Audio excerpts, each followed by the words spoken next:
All right, guys, welcome back to the YouTube channel. My name is Adam, also known as the Plant Power Coach. Today, we have the privilege and honor to speak to Stefano. Stefano, how are you doing today? I'm good. Thanks for having me. Look, again, I appreciate your time today. So I want to ask you a few very basic questions. I know you've got a significant following. I think you're 70, 80,000 followers on Instagram so far. So really kind of growing a really, really good community there. But for the people that don't know you, potentially people who follow me but don't follow you yet, can you give us a little bit of an intro of who you are and how you got here today? Absolutely. So yeah, 70K followers, that's the actual number. And Stefano Vegan Calisthenics is my name on Instagram. And it all started with me wanting to be a coach. And after COVID, I started to bring my coaching online, and this is where I started to look more into veganism. And so I realized what happened behind closed door of slaughterhouse footage, and I wanted to mix in like being a coach and veganism. So what I do now is helping vegan men build muscle, and being a living proof that the weak vegan stereotype is a myth. And beside that, actually, I should say, together with that, I raise awareness to what happens in the animal industry farming. So I do animal rights activism. I love that. And I've been following you for a long time now, and I can very much relate to you on many aspects. Obviously, first of all, being vegan, but also, it sounds a bit weird, but being a male as well. I think men get a huge stereotype against them when it comes to veganism. So what is your experience between talking with men compared to women when it comes to veganism and activism? Wow. Is there a difference? Because, I mean, no, I guess. More from a response, from their response point of view. Yeah. I'm thinking, because you get really different kind of answers.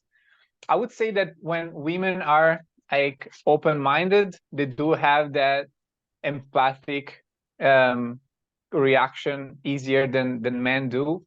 Men are more like kind of serious and trying to rationalize it, but you really get different answers from different people. But I would say that if we look at statistics and what actually the vegan community is, you have more women than men. So that tells you that definitely the fact that women are more in contact with their emotion, right? It makes them more likely to connect to the emotions of animals. Yeah. Excellent. I've kind of skipped ahead because I was very interested in the part about being a male activist. But before we could dive into that, like this channel, my sort of content, I try to revolve around three things. Number one, veganism. Number two, plant-based nutrition. So obviously tying in the sort of healthy nutrition, plant-based nutrition. And last but not least, of course, fitness. So exercise, that sort of stuff as well. What's your experience with those three things? So from a vegan standpoint, when did you go vegan? When were you into fitness? And what does your sort of nutrition look like?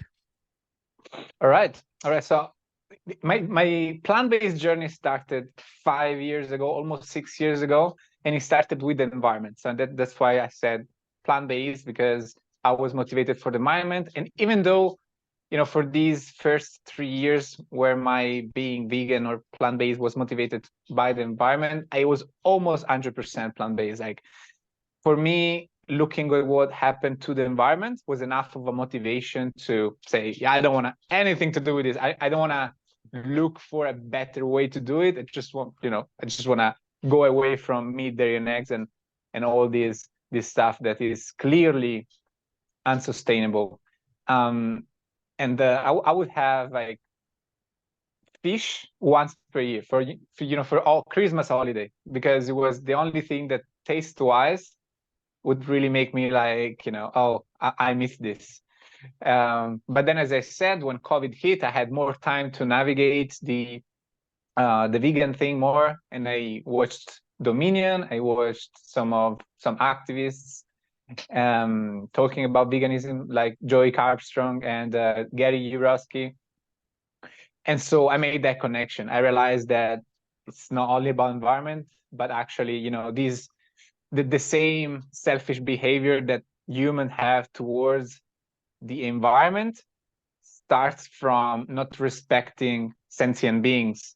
And so, I realized that even eating one prawn per year is not okay, because this prawn is a sentient being that wants to live, and if I can't live healthy, eating something else, like that's what I should be doing.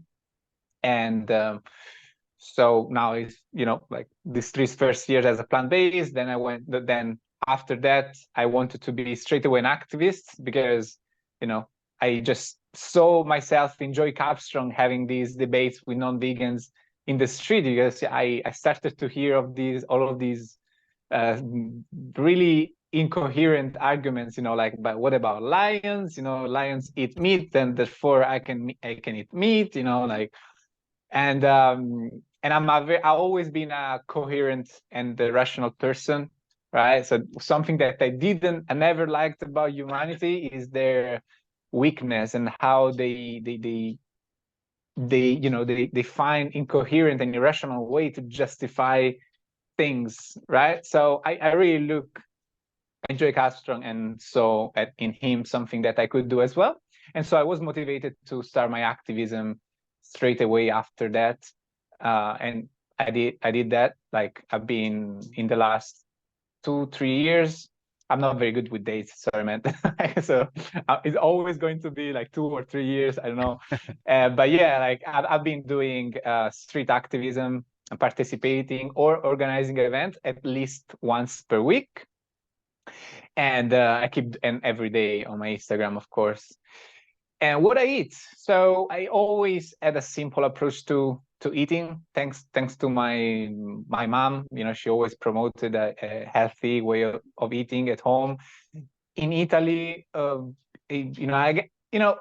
least for my understanding, in Italy, the general knowledge about nutrition was that too much red meat and eggs is not good, high in cholesterol, right? So, but then when you say vegan, it's oh, what are you going to do without meat? Also doctors in Italy, and everywhere around the world, that the first thing that they would do when you start having, blood pressure, high blood pressure and stuff like that, they would tell you reduce animal products, right? So it always made sense to me that eating more plants was healthy. And my mom always promoted that I would eat vegetables and legumes. And so right now my diet is obviously full plant-based, and I really keep it simple, and I can tell you what I eat in a day in like 2 minutes. In the morning, because it's always the same, mainly in the morning I have cereals with fruits and plant-based milk. I would have a snack in the morning with some nuts, cashew nuts. I like the most, but mixed nuts with some more pieces of fruits. My lunch, which actually it's here because I didn't realize that it was already 1:30. So here you have it. So you have carbs. I always have pasta, rice, or bread. You have legumes. There's going to be lentils, most of the time because I like them the most. But any legumes, seeds for good fats. I like hemp seeds the most. And then you have around 300 grams of vegetables. Again, a mixed match. And then, yes, another snack is going to be the same, like fruits and nuts. And then in the evening, I started to implement a raw meal. So in the evening is going to be some kind of a salad, right? And can you hear me? Yep, I can hear you. Can you hear Hello? me okay? I can hear you. Can you hear me okay? Oh, okay. Yeah, I And can hear you. Yep. yes, now I can hear you. So in the evening, it would be a raw meal, some kind of a salad with tofu, like anything green with tomato and avocado. And this is my day of eating. I love it. This is good. There's a lot to kind of break down there. So, bringing it down to the activism part, this is kind of like a two-part question. As far as I can see online, you speak obviously English, Italian, and Spanish. Do you speak any other languages?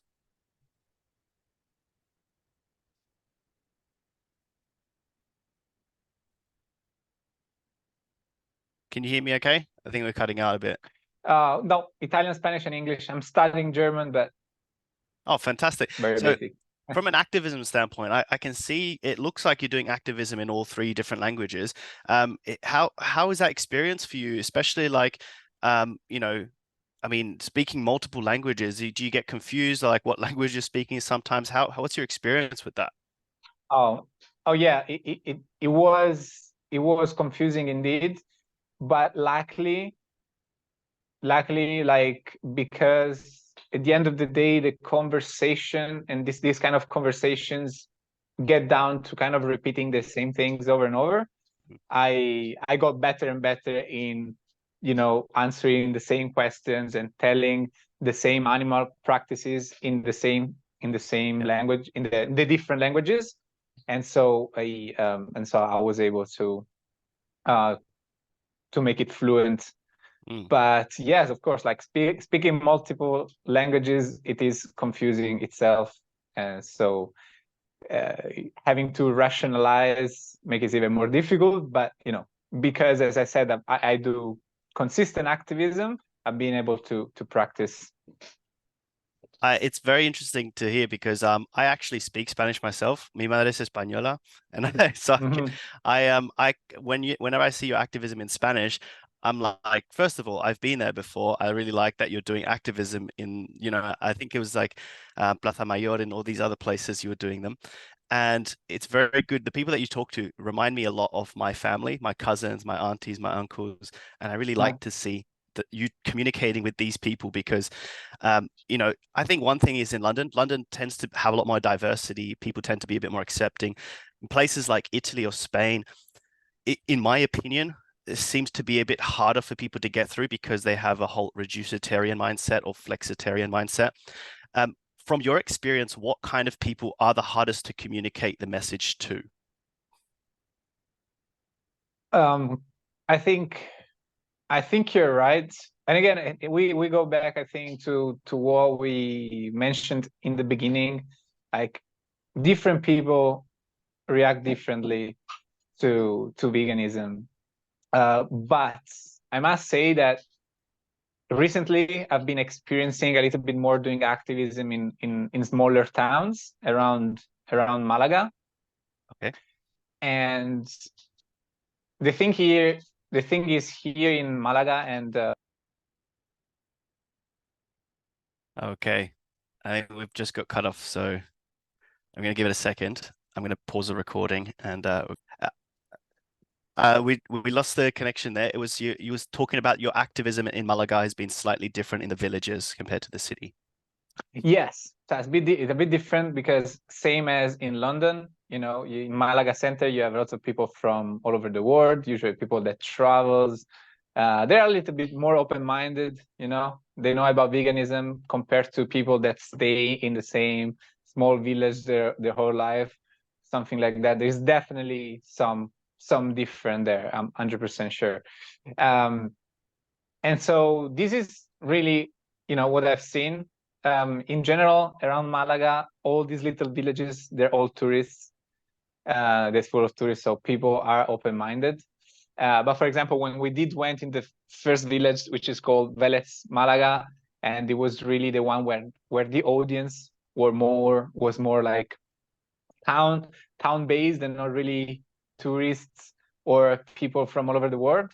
And this has been like one of the first time that I heard live someone bringing up the crop deaths justification. It was coming from a veterinary. So I guess like in these places which are more traditional, you do have more resistance. Yeah. Yeah, I can understand that. I'm also curious, like it sounds like you do a lot of trial and error, like you're testing the waters, testing villages, testing the city, testing different countries as well. I kind of really appreciate you doing that and just kind of seeing the variety and see what kind of responses you get around the world. Okay, so I want to make my next question is Something, yeah, something yeah, something that go on. I can add to that. I can add to that definitely. because where I live, I like to do activism, also organize events where I live as well, because I just need to walk down the street and get there with the television. But I found a problem here with old people, right? So again, here you get different reactions. I had conversation with so many old people that just made the connection and wanted to be vegan. But at the same time, I feel like people that is over 60, especially people that haven't really took care of themselves. These people that just waiting to die. It's just going through life like they are some kind of plant. And these people usually, they don't look very open to change. In fact, I'm limiting my activism close to my house for this reason, because I feel like my time is best used where there is some younger audience or more diverse audience rather than mostly old people. Yeah, yeah, absolutely. My next question, before we even started recording, kind of ties into it. I want to admit it's a fairly difficult question, and I think many vegans will have a different response to this. And there's no right or wrong here. It's simply your opinion. Are vegans better than non-vegans? Oh, morally, absolutely. Why not? Why shouldn't we say that? Like, as a person, as to the people that you are, a lot of people that trying to bring down veganism, showing how they are perhaps doing better. Let's just talk about hunters. Sometimes get into these argument, like saying that we as vegan going to the supermarket and we kill so many animals through accidental crop deaths, and they just kill one animal per arrow, right? So my answer to that is be a better vegan, right? So grow your own vegetables instead of killing that one animal. Even though that's untrue because these people don't care. But if you kill an animal, you don't really care about animals. So when you go to a restaurant, you go to a friend's house, whatever, you're not going to say no to animal products because you don't really care. You're making up these arguments just because you're talking with a vegan that and you are upset with the vegan because it's true. It's to you it sounds arrogant and you think they just want to be better than everyone. But I think I've learned that intention, it's very important. I think intention is very important in sharing the vegan message, right?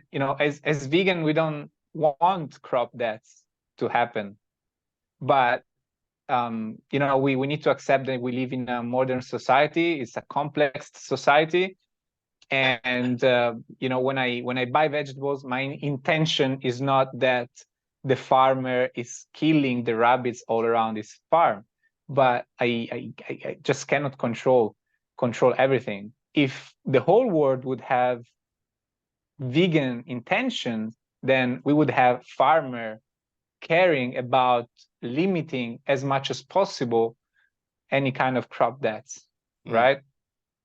So vegans are, yes, morally better than most because they are taking action, they're making a change, right? So generally speaking, I would say yes, because if you're talking to me and you're not vegan, you would be a better person by being vegan. So yes. Yeah. No, that's a good answer. I think, especially the bit that you mentioned about the hunter killing with one arrow and then crop death. I had the same conversation on the weekend with someone, and they love to compare this spectrum of like the best case scenario of eating meat and the worst case scenario of eating vegan. Exactly. And it's like, well, the same thing. Like, what if I grow my tomatoes in my back garden? Like, I don't have any crop deaths, and it's just like, it's not a fair comparison in my opinion, anyway. Okay, so next Definitely. bit I have is, do you have any non-vegan friends? And if so, how do you feel about them? Oh, I can go deeper than that. So me and my girlfriend are in some polyamorous relationship, and so she has a girlfriend and we started to date all together. And she's not vegan, right? And my girlfriend doesn't really care if friends or family aren't vegan. I care more, actually. And it's simply because I think it's important for me, simply because if the person in front of me is not vegan, when we are sharing time together, I would be thinking multiple times of why aren't you vegan, right? And with her specifically, we already had a conversation. She did see a documentary that's called Earthling. You might seen it, you know, or know about it. Very good documentary. If you're not vegan, watch it. Earthling, you'll find it on YouTube. And so she didn't make the change. She didn't want vegan. She didn't go vegan, right? So she realizes it's wrong, and but she reduced it. She reduced like animal products consumption, but she doesn't make that effort to be vegan all the time. And I guess mostly is because of social pressure. That's why she doesn't do it. And so my answer to that: do I have non-vegan friends? Yes, like in the beginning, when I was doing activism in Milan, we were in a huge group of like vegan activists in Milan. It was amazing. So it was like a true small community of vegan, and my idea was to only spend time with vegans and always have relationships with vegans. But then when I moved to south of Spain, the movement is so much smaller, and I realized that that's just not possible. So I learned to, accept. I would say that we are living in a non-vegan world, right? Yep. But again, do I have? I believe I don't fully respect people that are non-vegan. So friends, no, I would not probably consider these people, my best friends. Yep. So I don't have a straightforward answer, an exact answer to this. But I guess it's what's important is that you learn to navigate as a vegan in a non-vegan world, right? As a general practice for vegans, I think it's good to just put some effort in having a vegan environment, as much as possible around you.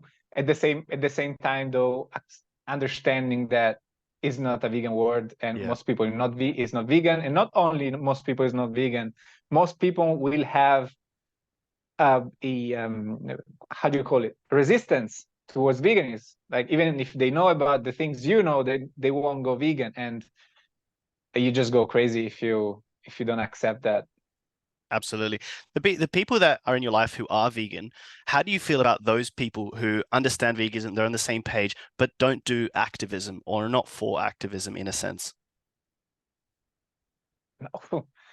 That's well, I guess everyone is different. I have learned something. I told you in the beginning, right? Like one of the things I don't like about humans is their weakness and selfishness, their way of going through life expecting that things go well just because, you're right. So like governments and the system should change, and nothing is on their hands to control.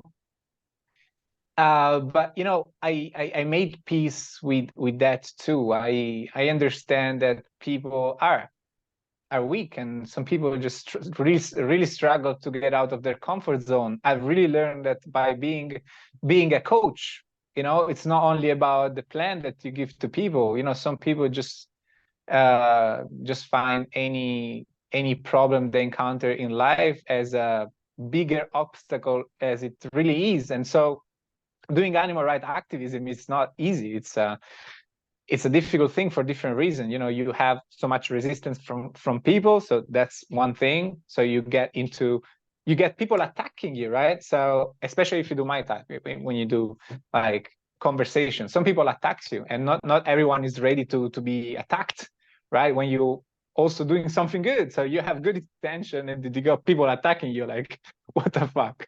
And it's also what I think, right? Like, what the fuck? I'm trying to do something good. Shut up or understand what I'm saying. And and also the other fact is that when you do animal rights activism, you don't really, I think you don't see the results, and it's a bit of an invisible work that you're doing, right? It's not like going to the gym and in 1 month's time you look a bit bigger, or you start a diet and you start seeing your abs. Animal rights activism is basically putting reps without seeing the results. You see them a little bit, of course, but overall, I think it feels like you're not going anywhere. Go on. Yeah, sorry, go on.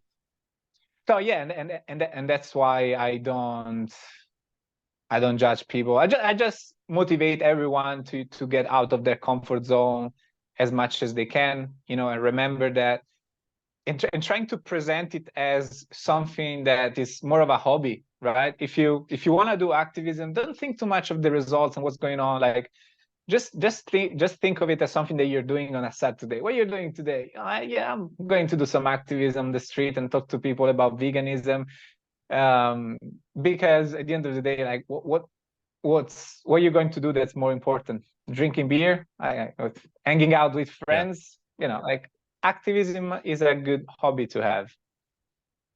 I agree. I always say to people on these calls, I invite non-vegans onto this channel as well. As you can imagine, not many people accept for obvious reasons. But for me, I like to think of this as my form of activism. I've got a million questions that I could ask you. I hope in the future you consider coming on more times to talk about calisthenics, to talk about your relationships and all that sort of stuff as well. But I have one more question for you just before we finish off. If you could go back in time to before you were vegan or into fitness, what would you say? What would you say to yourself? Before, so I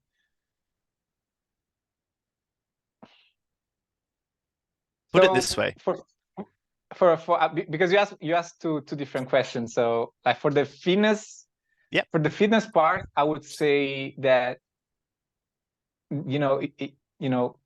listen to the people that have more experience than you, which sounds stupid, right? Respect the older people, because when I started in the gym, I was ego lifting a lot, and for me the progress was just about lifting more and more weights, and it did lead to some injuries, and also led to me not being motivated to work out, because all I knew was just ego lifting, and there are so many other things that help you move forward with a clearer path, rather than just no pain, no gain, which I have tattooed on my arm, no pain, no gain. So yeah. You can imagine that. When it comes to veganism, what would I say to myself? You're holding the big screen, you're doing activism, and your younger self approaches you and he's asking you, what are you asking about, why you're holding that screen? What do you say to that person? Well, I would, I would ask this person what they think about animals, because he didn't think much about animals. I was very disconnected to what animals are, and for me were just something below humans, and I never realized that they are just like us. They are small persons that experience life, and these were the words that I heard from Joy Armstrong that made me made the connection, because I was already someone that didn't like. So I feel like inside I was always been a good person. I never liked racist jokes, sexist jokes. I was bullied as well, so I experienced oppression. And so I just needed that connection, understanding that animals also deserve not to suffer and be oppressed, because they are just small person like us, and seeing them as something that's below us is just another form of discrimination, and discrimination is at the base of Mm. all evil. I love that. That's so good. That was my last question. For anyone who's been watching and very interested to know about you and stuff, where can people find you? What's your Instagram handle? And potentially get involved with activism if they are in the south of Spain. Where's the best place for people to reach you?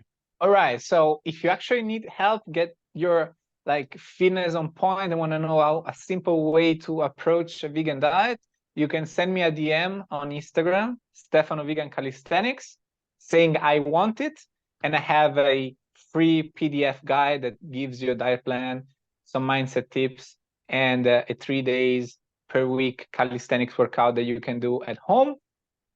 And when it comes to how to start activism, I believe that Anonymous for the Voiceless has good, simple, and approachable guidelines for you to start doing activism.